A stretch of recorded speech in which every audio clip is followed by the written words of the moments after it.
Hello everyone, this is Priya Jaiswal. Welcome to MG classes. हम class 7 की NCERT जिसमें हम चैप्टर 6 को डिस्कस करेंगे आज। और चैप्टर का नाम है आपका संचार माध्यमों को समझना, यानी अंडरस्टैंडिंग मीडिया। तो आज हम संचार के जो माध्यम है ये सब सारी चीज़ों को हम अच्छे से इसमें समझेंगे। और ये चैप्टर आपको काफ़ी हद तक अच्छे से समझ में आएगा, क्योंकि आज के जो लाइफ स्टाइल है जैसे जिया जा रहा है, सब कुछ सोशल मीडिया के माध्यम से है, सब नई टेक्नोलॉजी के माध्यम से है। तो ये सारी चीज़ें आपको अच्छे से समझ आएंगी। तो हम स्टार्ट करते हैं। ये कि जो मीडिया है, मीडिया क्या शब्द से बना हुआ है, मीडिया क्या है, इसको समझते हैं। ओके, तो मीडिया के बारे में अगर बात की जाए, यानी संचार माध्यमों को समझना, तो मीडिया अंग्रेजी के मीडियम शब्द का बहुवचन है और इसका तात्पर्य उन विभिन्न तरीक़ों से है जिनके द्वारा हम समाज में विचारों का आदान प्रदान करते हैं। ओके, तो अगर मीडियम शब्द की बात की जाए तो मीडियम का अर्थ होता है माध्यम, यानी मीडिया का एक माध्यम होता है। तो मीडिया का मतलब संचार माध्यमों से है, इसलिए हर चीज़ जैसे आपका फ़ोन पर बात करना, टीवी पर समाचार देखना, ये सब क्या होता है, एक माध्यम होता है। मीडिया क्या हुआ, एक माध्यम है आपके पास क्या करना, खबर पहुंचाने को लेकर। जैसे कोई न्यूज़ है, कोई न्यूज़ आपके पास पहुंचाया जा रहा है, तो कैसे पहुंचा रहे हैं, किसके माध्यम से, तो मीडिया। जैसे फ़ोन पर आप बात कर रहे हो, इंटरनेट है, टीवी है, समाचार देख रहे हो आप, ये सारी रेडियो है, ये सारी चीज़ें क्या होती हैं, ये एक माध्यम है आपके पास किसी भी चीज़ को पहुंचाना, यानी किसी भी न्यूज़ को, खबर को, संचार कुछ भी आपके पास पहुंचाने का एक बहुत बड़ा माध्यम है। जैसे अभी अब महाकुंभ मेला हुआ, आपने देखा, तो इतनी बड़ी वहाँ पे जो भीड़ थी, इतनी बड़ी कवरेज, जो चीज़ें वहाँ पर हुई हैं, सारी चीज़ें आपको कैसे पता चली हैं घर बैठे? आप डायरेक्ट वहाँ पर पहुँच गए हो क्या? सभी पहुँचे हैं क्या? नहीं ना। तो वो कैसे हुआ? वो नेट के माध्यम से, इंटरनेट के माध्यम से वो सुविधा आई, तो उससे क्या हुआ, टेलीविज़न पर आप देख रहे हो, प्लस आप वहाँ पे मोबाइल में आप देख ले रहे हो, रेडियो पे आप सुन रहे हो। तो यानी सारी चीज़ें जो खबर है आपको मिल रही है। तो कहाँ से मिल रही है? ये जो न्यू टेक्नोलॉजी है, ये सारी चीज़ें इसके माध्यम से आपको सारी चीज़ें आपको पता चलती हैं। ओके, आगे हम समझते हैं इसमें मास और मीडिया के बारे में। मास और मीडिया एवं जनसंचार माध्यम, ये क्या होता है? अगर इसके बारे में समझे तो ऐसा माध्यम या ऐसा मीडिया जिसकी पहुंच बहुत अधिक है, यानी उसकी पहुंच बहुत, यानी लाखों तक है, करोड़ों तक है, इसे हम जनसंचार माध्यम या मास मीडिया के नाम से जानते हैं। जैसे टीवी हुआ, रेडियो है, अखबार है, टेलीफोन है, ये संचार माध्यम का बहुत बड़ा रूप है। ओके, ये क्या होता है, आपका मास मीडिया एवं जनसंचार माध्यम के रूप में जाना जाता है। आगे देखते हैं, इसमें हम संचार माध्यम और तकनीक, मीडिया एंड टेक्नोलॉजी, इसको हम समझते हैं। ये आपका क्या है, देखो, इसमें हम समझते हैं मीडिया और टेक्नोलॉजी एक दूसरे से कैसे संबंधित है। जैसे सोशल मीडिया, ओके, यूट्यूब, आप अभी यूट्यूब पर पढ़ते हो ना, पढ़ रहे हो, तो यूट्यूब देखते हैं, या टेक्नोलॉजी है, यह काम करता है। ओके, समय के साथ टेक्नोलॉजी में जैसे जैसे चेंजेस हो रहे हैं, आपको आपकी सुविधा के लिए काफ़ी अच्छा होता है। जैसे अखबार और पत्रिका को छपे हुए माध्यम से आप पढ़ते हैं, फिर आप वही चीज़ को क्या करते हैं, टीवी में देखते हैं, सोशल मीडिया में, रेडियो में सुनते हैं। ये क्या है, इलेक्ट्रॉनिक माध्यम के रूप में इसको हम जानते हैं। ओके, यानी ये क्या है, नए नए चीज़ें अपडेट हो रही हैं, चीज़ें नई नई तरीके से विकास करें, तो ये हमारे लिए काफ़ी ज़्यादा सुविधा होती है। नई नई जो तकनीकें आ रही हैं, आधुनिक चीज़ें आ रही हैं। पहले क्या होता था, पत्रिका में छपती थी खबरें, न्यूज़ में, तो उसको हम सब देखते थे, पढ़ते थे। और अभी क्या हो रहा है, फिर टीवी में देख रहे हो। अब जो मतलब पहले भी टीवी था, जो धीरे धीरे चीज़ें क्या, इंटरनेट का माध्यम हुआ, ये सारी चीज़ें क्या हो रही हैं, धीरे धीरे अपडेट होते जा रही हैं, जो चीज़ें हैं डेवलप हो रही हैं। ओके, आगे समझते हैं इसमें तकनीक तथा मशीन के बारे में। जो तकनीक है, मशीन है, मैं इसको धीरे धीरे चीज़ों को अपडेट किया गया है, बदल कर इसको अत्याधुनिक तरीके से इसको बनाया गया है। और इससे क्या होता है, इसे अत्याधुनिक तरीके से बनाने से संचार माध्यमों को अधिक लोगों तक पहुंचाने में काफ़ी ज़्यादा मदद मिलती है। जो ध्वनि है और चित्रों की गुणवत्ता में सुधार आता है। लेकिन जो तकनीक है इससे भी अधिक कुछ करती है, यह हमारे जीवन के बारे में सोचने के ढंग में परिवर्तन लाती है। जैसे यहाँ पे एग्जांपल दिया गया है, देखो, आज हमारे लिए टेलीविज़न के बिना जीवन की कल्पना करना बहुत कठिन है। जाहिर सी बात है, टेलीविज़न नहीं होगा, हमें सारी न्यूज़ पता नहीं चलती हैं, ये सारी चीज़ें हैं। तो टेलीविज़न के कारण हम अपने आप को विश्व समाज का एक सदस्य समझने लगे हैं। तो टेलीविज़न में प्रदर्शित आप चित्र देखते हैं, सैटेलाइट और केबल के जो विस्तृत जाल के माध्यम से हम अत्यंत सुंदर क्षेत्रों तक पहुंच जाते हैं। जैसे इंटरनेट है, आप सैटेलाइट के माध्यम से दूर दूर की चीज़ों को आप देख रहे हैं स्क्रीन पर। इसके कारण हम संसार के अन्य भागों के समाचार और मनोरंजक कार्यक्रम को भी देखते हैं।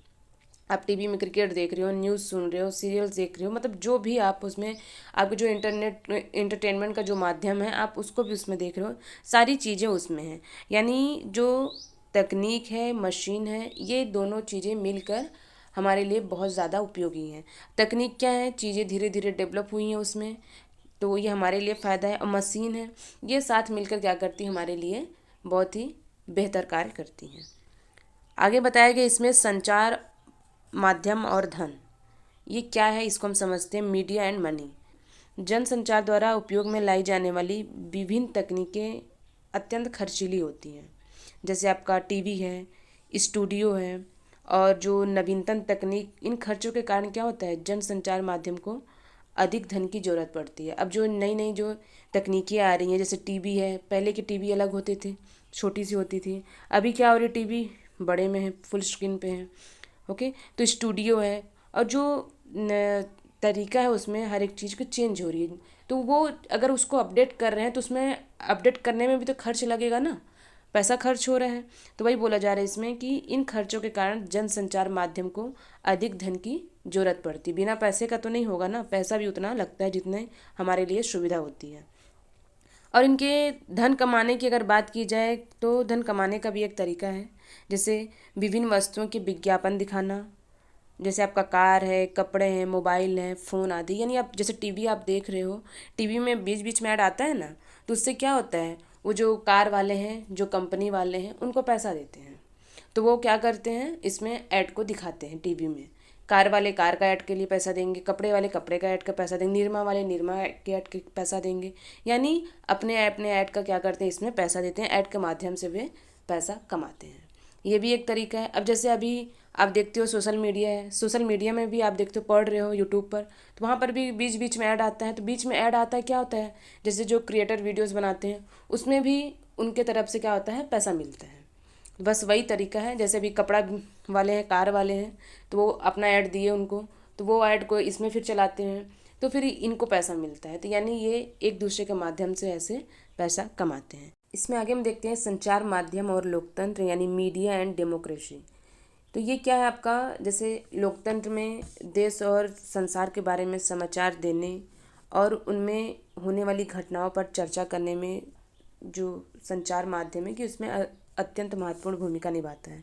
अगर ये संचार माध्यम ना हो तो वहाँ की जो कहीं पे भी जो घटनाएं हो रही हैं, या कहाँ पर क्या चीज़ें हो रही हैं, आपको जो खबर मिलती हैं वो आपको पता नहीं चलती हैं। जैसे विधानसभा बैठ रही, वहाँ पर क्या क्या बातें हो रही हैं, सरकार क्या नियम रखी, क्या कानून नए बना रही हैं, वो क्या करते हैं, वहाँ पे मीडिया होती है, मीडिया से वार्तालाप होती है, उनको सारी चीज़ें बताते हैं, फिर मीडिया क्या करती है, हमारे पास उसको पहुँचाती है। इसको हमने चैप्टर 6 में डिस्कस किया हुआ है, सॉरी चैप्टर 5 में, ओके, डिस्कस किया हुआ है सारी चीज़ें। फिर से वही है इसमें कि जो घटनाएं होती हैं, जो भी कोई चीज़ हो रही है लोकतंत्र में, तो वो सब क्या करते हैं, हम संचार के माध्यमों से हमें पता चलता है। यानी संचार माध्यम इसमें बहुत महत्वपूर्ण भूमिका निभाता है। अगर संचार माध्यम से नागरिक जान सकते हैं कि सरकार किस प्रकार काम कर रही है, तो उस आधार पर सरकार से विरोध भी कर सकते हैं, यानी विरोध भी अपना जता सकते हैं। ठीक है ना, मतलब सरकार हमारे पक्ष में कुछ कानून सही बना रही है कि नहीं बना रही है, क्या अगर हमें कुछ बातें गलत लगती हैं तो हम सरकार के विरोध में हम रैली निकाल सकते हैं, वहाँ पर खड़े हो सकते हैं। यानी हमको ये सारी चीज़ें कहाँ से पता चलती है, तो संचार के माध्यम से हमें ये सारी चीज़ें पता चलती हैं। जानकारी देने के संबंध में संचार माध्यम के इतने महत्वपूर्ण भूमिका को देखते हुए यह आवश्यक है कि जानकारी संतुलित हो। यानी जब भी हम न्यूज़ पढ़ते हैं तो पॉजिटिव नेगेटिव दोनों पॉइंट को पढ़ते हैं, तो समझ आता है कि भाई क्या चीज़ें हैं, क्या हो रही हैं, क्या नहीं है, क्या सही है, क्या गलत है। जैसे आप एक न्यूज़ उठा लो कोई, तो उस न्यूज़ में क्या बताया गया भाई कि ये सारी चीज़ें ऐसे ऐसे हुई है, यानी उसमें घटनाएं सारी चीज़ें नेगेटिव बताई गई, तो उसमें नेगेटिव नेगेटिव चीज़ें हैं। फिर दूसरा आप न्यूज़ उठा कर पेपर देखोगे, उसमें क्या है, वहाँ पर सारी चीज़ें पॉजिटिव पॉजिटिव बताई गई हैं। तो मतलब संतुलित का बोलने का मतलब ये है कि ऐसे न्यूज़ को बनाओ, ऐसे न्यूज़ तैयार करो जिसमें पॉजिटिव चीज़ें को भी जो है उनका वो भी बताओ, जो नेगेटिव चीज़ें उनकी वो बताओ, जो सही चीज़ें हैं उसको वहाँ पर प्रस्तुत करो, यानी उसको दिखाया जाए जो सही हो, यानी पॉजिटिव उसकी क्या चीज़ें रही हैं, नेगेटिव है, ये दोनों पॉइंट को उसमें पढ़ाया जाए, उसमें दिखाया जाए, तब समझ में आता है कि क्या होना चाहिए क्या नहीं। अगर आप सिर्फ नेगेटिव नेगेटिव ही बता दोगे तो कहाँ सारी चीज़ें समझ में आएंगी। ओके, वही इसमें बताया गया है कि जानकारी संतुलित हो, यानी जब भी हम न्यूज़ पढ़ते हैं तो पॉजिटिव नेगेटिव दोनों पॉइंट को पढ़ते हैं तो समझ में आता है भाई क्या होना चाहिए और क्या नहीं होना चाहिए, यह न्यूज़ में हमें बताया जाता है। अगर हम संतुलित रिपोर्ट की बात करें आगे, संतुलित रिपोर्ट की अगर बात की जाए इसमें तो वह जिसमें किसी भी विषय के हर पहलू को यानी हर दृष्टिकोण पर चर्चा की जाए, फिर पाठकों के लिए इसमें छोड़ दिया गया हो कि वह अपनी जो स्वतंत्र राय है उसमें बनाए, खुद उसके विषय में सोचें। ये क्या होता है, एक संतुलित रिपोर्ट होता है। लोकतंत्र में संचार माध्यमों का स्वतंत्र होना महत्वपूर्ण है, क्योंकि वे स्वतंत्र होकर ही वे संतुलित रिपोर्ट लिख सकते हैं, लेकिन ऐसा होता नहीं है।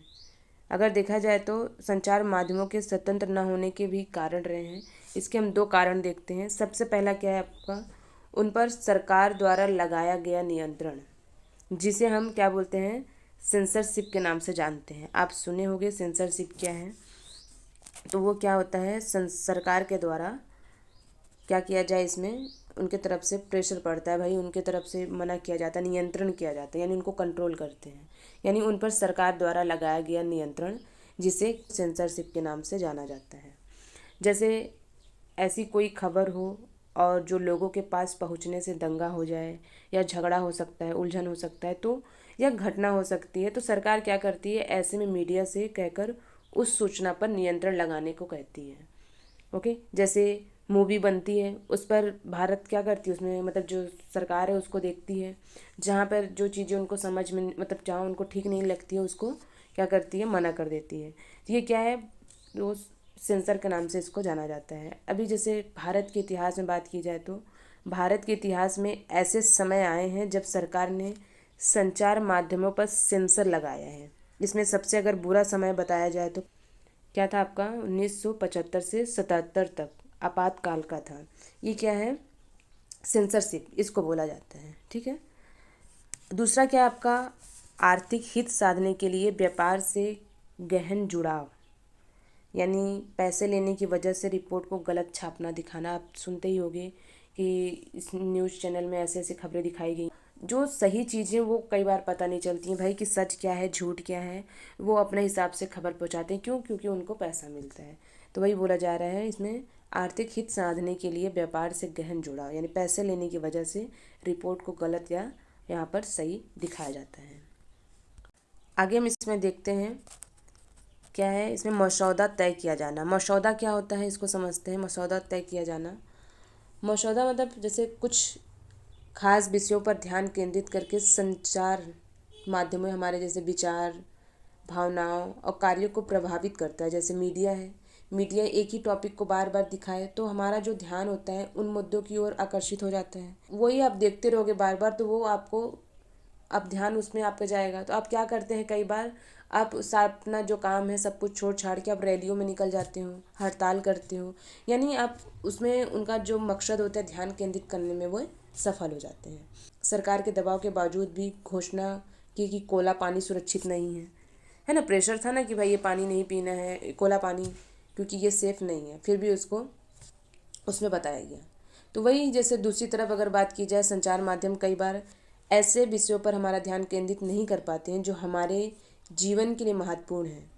मीडिया ही माध्यम है जिससे हमें सही जानकारी भी मिलती है, कहाँ क्या हुआ कहाँ क्या नहीं हुआ है, ये सारी जानकारी क्या होती है हमें मीडिया के माध्यम से मिलती है। मतलब ये सारी चीज़ें ये हैं कि कई बार प्रेशर होता है कि आपको ये न्यूज़ नहीं देना है वहाँ पर, लेकिन फिर भी वो क्या करते हैं, निडरतापूर्वक उस न्यूज़ को वहाँ पर लाते हैं।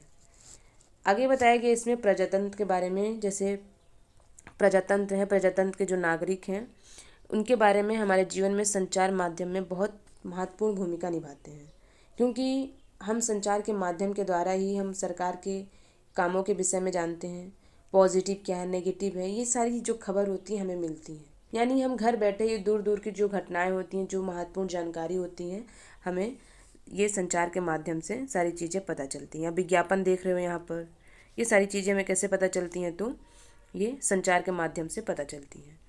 तो इसमें ये आपका चैप्टर कंप्लीट हुआ, चैप्टर 5। ओके, आगे हम देखेंगे चैप्टर 6।